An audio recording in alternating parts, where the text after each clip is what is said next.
Encyclical letter Laudato Si of Pope Francis, Chapter 4, Integral Ecology, number 137. Since everything is closely interrelated, and today's problems call for a vision capable of taking into account every aspect of the global crisis, I suggest that we now consider some elements of an integral ecology, one which clearly respects its human and social dimensions. 1. Environmental, economic, and social ecology. Ecology studies the relationship between living organisms and the environment in which they develop. This necessarily entails reflection and debate about the conditions required for the life and survival of society, and the honesty needed to question certain models of development, production, and consumption. It can't be emphasized enough how everything is interconnected.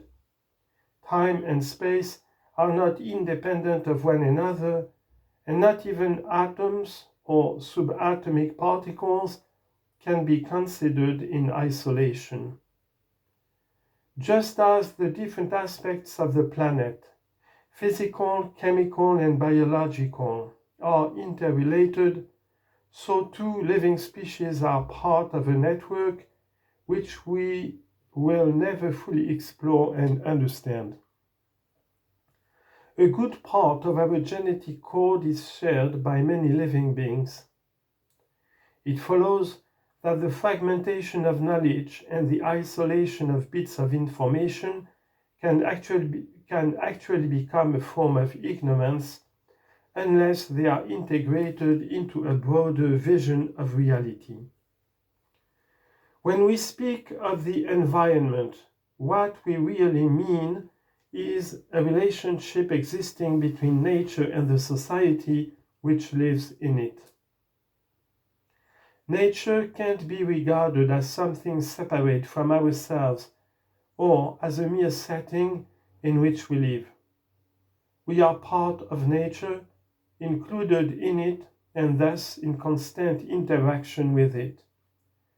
Recognizing the reasons why a given area is polluted requires a study of the workings of society, its economy, its behavior patterns, and the ways it grasps reality.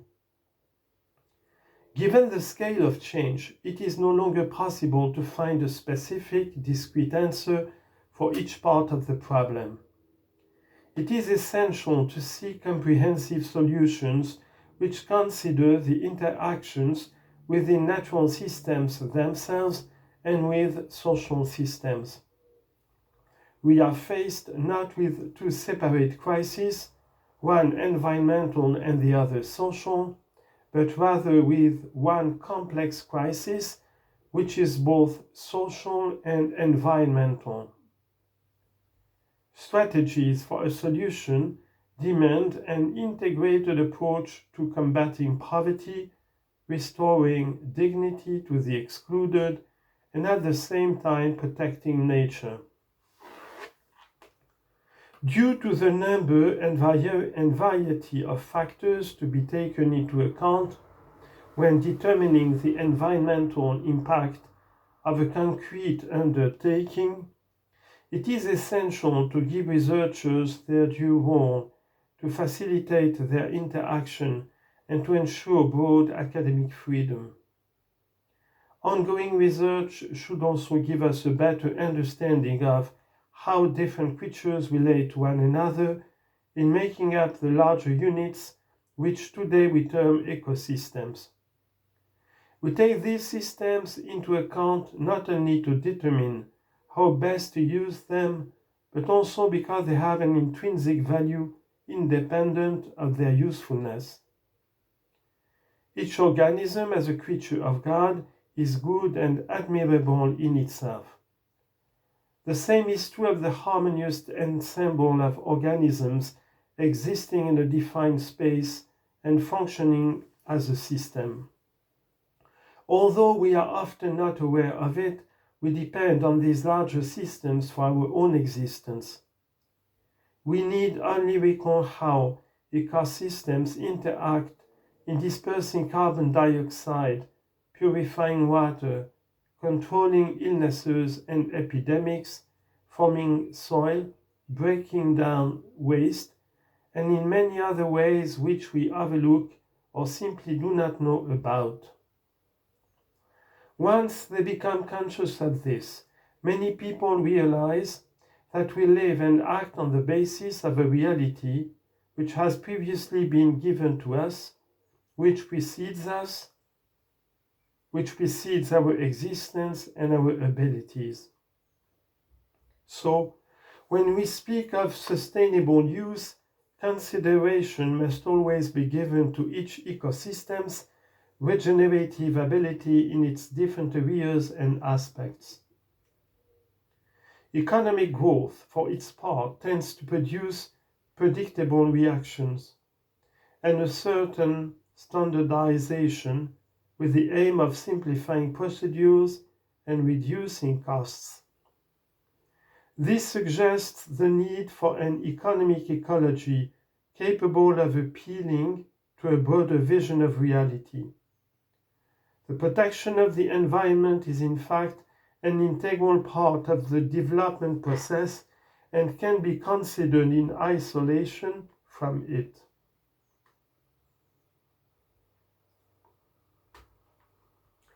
We urgently need a humanism capable of bringing together the different fields of knowledge, including economics, in the service of a more integral and integrating vision.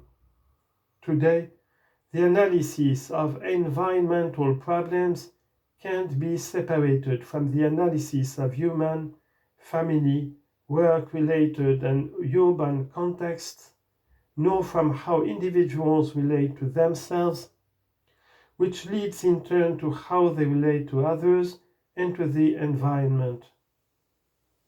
There is an interrelation between ecosystems and between the various spheres of social interaction, demonstrating yet again that the whole is greater than the part.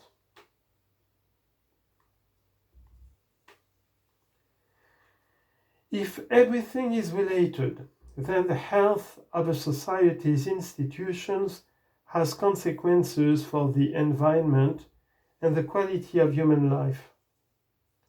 Every violation of solidarity and civic friendship harms the environment.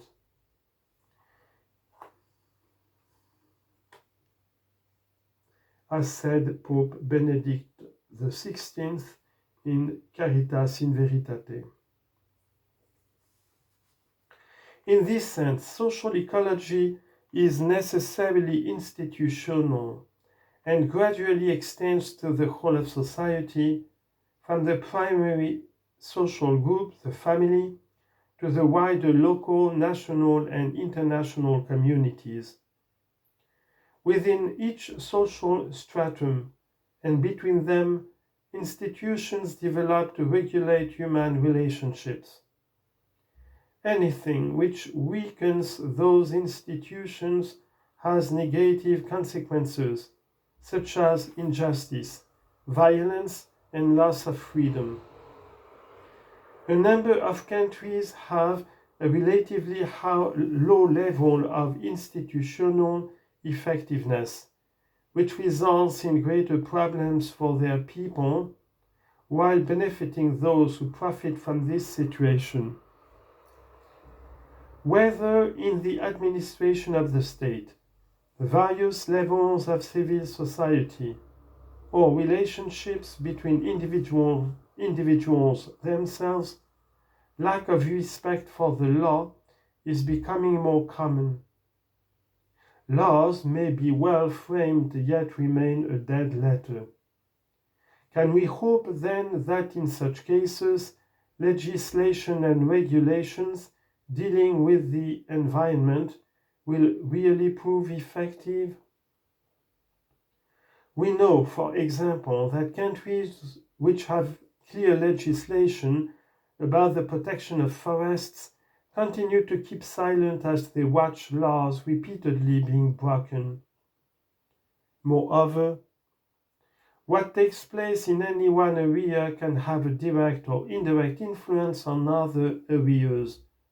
Thus, for example, drug use in affluent societies creates a continual and growing demand for products imported from poor regions where behavior is corrupted, lives are destroyed, and the environment continues to deteriorate.